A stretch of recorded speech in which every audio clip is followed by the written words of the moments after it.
Good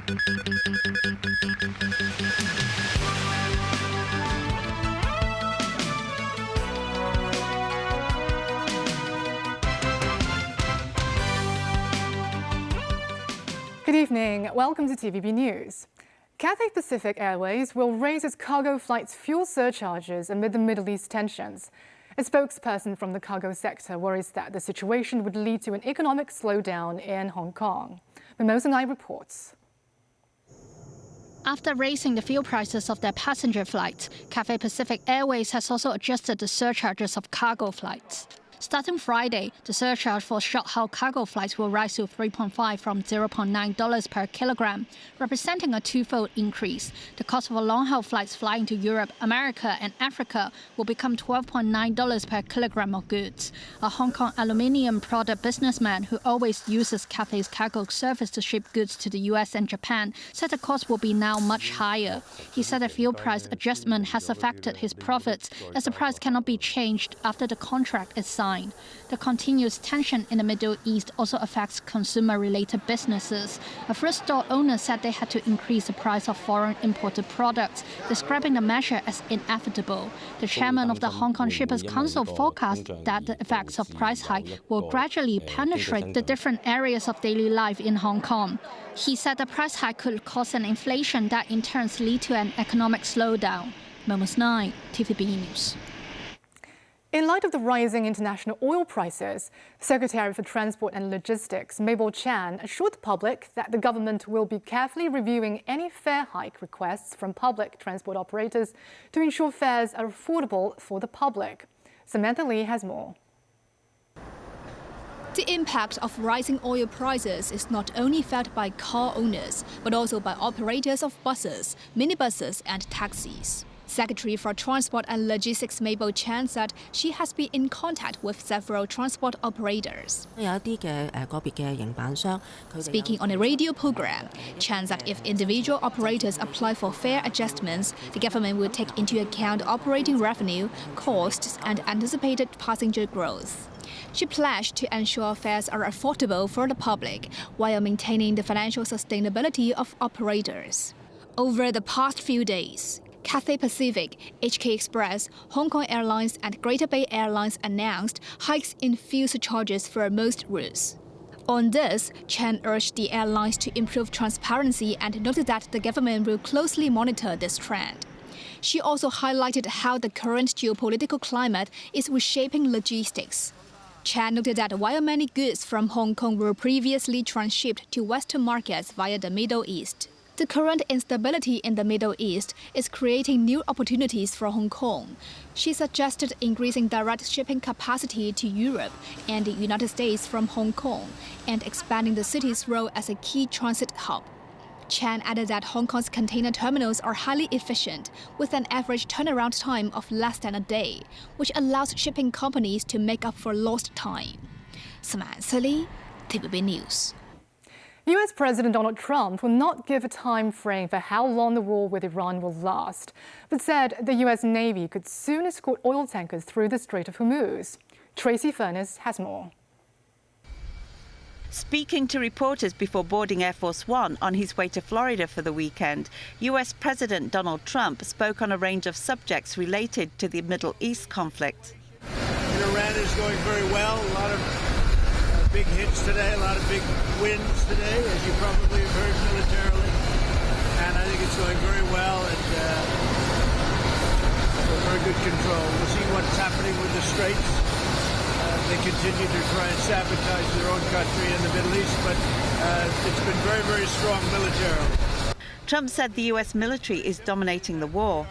We are in a position of dominance that nobody's ever seen before. And whether or not they're able to say the words or whether or not they're able to even fight. Their Navy is gone, their Air Force is gone, most of their military is gone, their big threat is gone in every way. They have no radar, they have no anti-aircraft weapons, for the most part weapons, and for indefinitely they have no way of determining what they call visibility. So just about everything is gone, and you'll see that.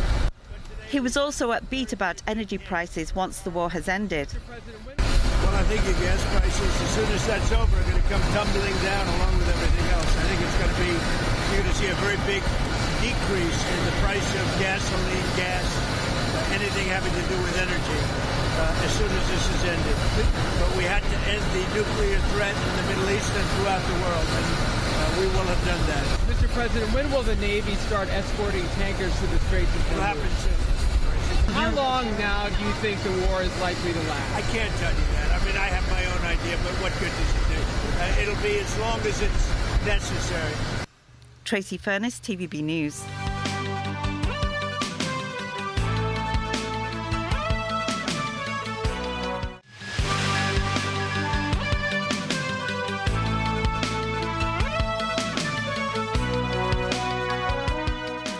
Welcome back. Vice Premier Li Feng is leading a delegation to Paris to kick off a new round of trade talks with the U.S. U.S. Trade Representative Jameson Greer said Washington is seeking to retain a stable relationship with Beijing with hopes to secure the supply of rare earth materials. Chinese ambassador to the U.S. Xie Feng pointed out that China's policy of opening up is not a limited-time Black Friday sale. Vice Premier Li Feng, also a member of the Politburo, will again meet with the U.S. delegation led by U.S. Treasury Secretary Scott Bessent in the French capital on Sunday and Monday for another round of high-level economic and trade negotiations. Prior to the talks, U.S. Trade Representative Jameson Greer said America's goods trade deficit with China has gone down by 30% over the past year. He said the Trump administration aims to uphold stable bilateral ties and have a more balanced trade relationship. Greer said the U.S. delegation intends to secure ongoing access to critical rare earth via negotiations, while striving to reduce reliance on China.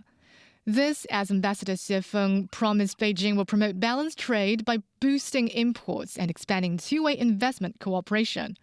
Xie said for the world, China's policy of opening up is not a limited-time Black Friday sale, but a constant and ever-expanding opportunity for mutual benefit. The Sino-U.S. trade talks this weekend is widely regarded as laying the ground for U.S. President Donald Trump's state visit to China and meetings with President Xi Jinping. The White House has signaled Trump's China trip could take place from March the 31st to April the 2nd. And back locally, the police is hunting a driver who allegedly hit pedestrians and other vehicles in Yuen Long early this morning. He reportedly fled the scene, discarding suspected etomidate vape pods and other items worth approximately $22,000. Following the incident, the car remained stopped in the middle of the road with its license plate knocked off. Police officers conducted a search of the car. At around 5:30 a.m., the car was traveling along Tai Tong Road towards Sha Pat Hung Road. It struck two male pedestrians at a crossing near Yu King Square before colliding with a passing light goods vehicle. The driver abandoned the car and fled, throwing a bag of suspected drugs into a rubbish bin during his escape. Police later recovered some 80 suspected etomidate vape pods and e-cigarette devices from both the bin and the car. The two male pedestrians were conscious when they were taken to the hospital. The case has been classified as a traffic accident and drug trafficking. Following the extensive damage by Super Typhoon Regasa last year, the government is nearing completion of a wave wall along the Chunkono Promenade. The barrier is designed to reduce the threat of overtopping waves to coastal residents and facilities during typhoons. Samantha Lee has more. About half a year ago, Super Typhoon Regasa destroyed Anna's restaurant in seconds. After careful consideration, she and her husband decided to rebuild their beloved restaurant, and it finally reopened last month. Anna said we really love the environment and community, so we decided to rebuild it. Insurance covered 85% of the reconstruction cost. It was a tough lesson, but it taught us how to get back on our own feet. In 2018, Super Typhoon Mangkhut also severely damaged the Chunkono Promenade. The Civil Engineering and Development Department added a 1-meter-high wave wall the following year. Following regatta, the department noted that the damage to the promenade was significantly less than during Mankud, proving the wall offered protection. As for the remaining 2 sections of the wave wall, they are estimated to be completed within the year. The authorities proposed a second line of defense, adding 1-meter-high walls in 3 sections, with the first stretch due for completion by the end of March. Meanwhile, Legislative Councillor Christine Fong, representing the New Territories Southeast, said the design of the wave wall balances visibility with functionality, but relying on a single measure for flood prevention may not be sufficient. She suggested adding removable flood panels and breakwater stones to reduce the impact of overtopping waves. Samantha, TVB News. China's second large cruise ship, Adora Flora City, will commence sea trials at the end of May. The vessel completed water injection from the dock and floated smoothly today, followed by inclining tests to examine its weight and center of gravity. Future tests will evaluate the performance of the ship's large light boats under normal and emergency conditions. The ship is scheduled to officially undock on the 20th of this month. Sea trials are slated for late May. Compared with China's first domestically built large cruise ship, Adora Flora City features an increased capacity of 2,130 cabins, accommodating up to 5,232 passengers. And that's the news. Thank you for watching.